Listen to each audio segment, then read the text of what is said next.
I spoke to Border Patrol Union President Brandon Judd, who said taxpayers are spending their money to sell unaccompanied children into sex slavery. I was shocked and wanted to learn more about this, so I met up with a U.S. southern border expert, Jason Jones. He says human trafficking at the border is the largest U.S. intelligence failure since 9/11. I appreciate you talking to us. You got a handful of wristbands here, and I want to start with just having you tell us what these are. What Americans need to know is that what I'm holding in my hand here today is America's new slave trade. And I mean that to the very core of who I am. Just as Border Patrol began seeing overwhelming numbers hit our southern border in 21, so did the cartel. So they had to make an adjustment. And what they realized is they were being overrun is, my God, these people can be the gift that keeps giving. We can now go from the smuggling of people into the trafficking of people. So this is debt bondage. In other words, if in the old days, the cartels didn't care where you came from, what country you came from. To cross that river right there was $100 on average.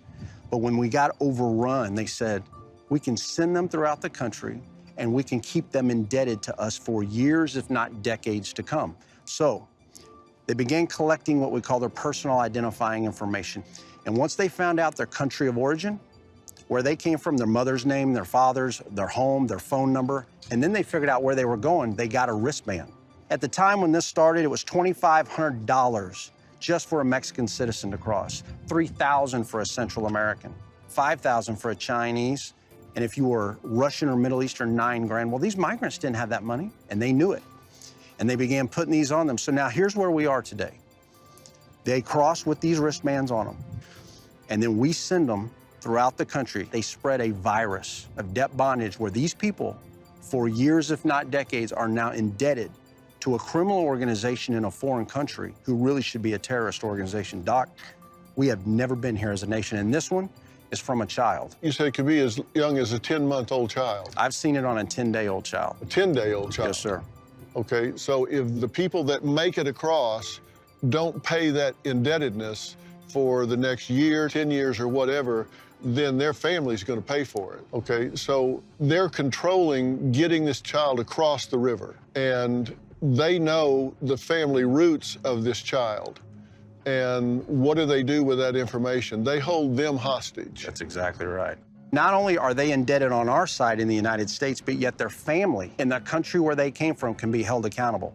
This is a tectonic shift in their normal operation. So what are they doing to pay this off? How many of them have skill sets? Many of them don't. So now this is where many of the women are going to go into commercial sex. This is where many of the men are going to become burglars, robbers, drug dealers, all to pay these organizations in a foreign country. But the problem here is this isn't the story that's being told to the American people. Most of the media comes down here with the best intentions. They see migrants, they stick a microphone in their face, and America believes that what we're dealing with down here is an immigration issue, and that's not wrong. That is one part of this. But when you look at this in the totality, the trafficking of men, women, and children, people from China coming across, who then work with the cartels and long-haul smugglers globally, today we are seeing a synergy within the criminal underworld, Doc, we have never seen. It is now, in 2024, all about public safety because the problem set is here and it is among us. The estimates are, since the new administration, and I'm not political at all, I'm just trying to put a marker down time-wise, that 6 million people have come across the border. I've also heard that it's closer to 15 and up million people have come across the border. Where do you put that number? 10.5 million under the last administration. That's not a perception, that's not a feeling. Anybody watching right now can go to the U.S. Customs and Border Protection, look at the data on the website, and it'll show you. And then you add 2 million known gotaways to that. And how many of them have come in under this kind of bondage?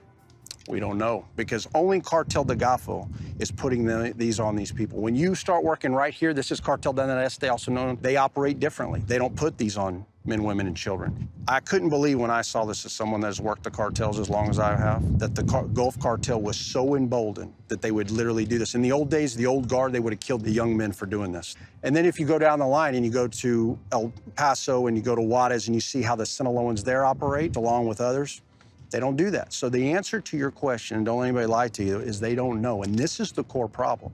One thing that's very important for the audience to understand is that when one cartel develops a capability, the others have to do it very rapidly. From their perspective, their fear is their rivals, and they cannot afford for their rival to make money or have a new capability that they don't, because then their rival could come in and take them over.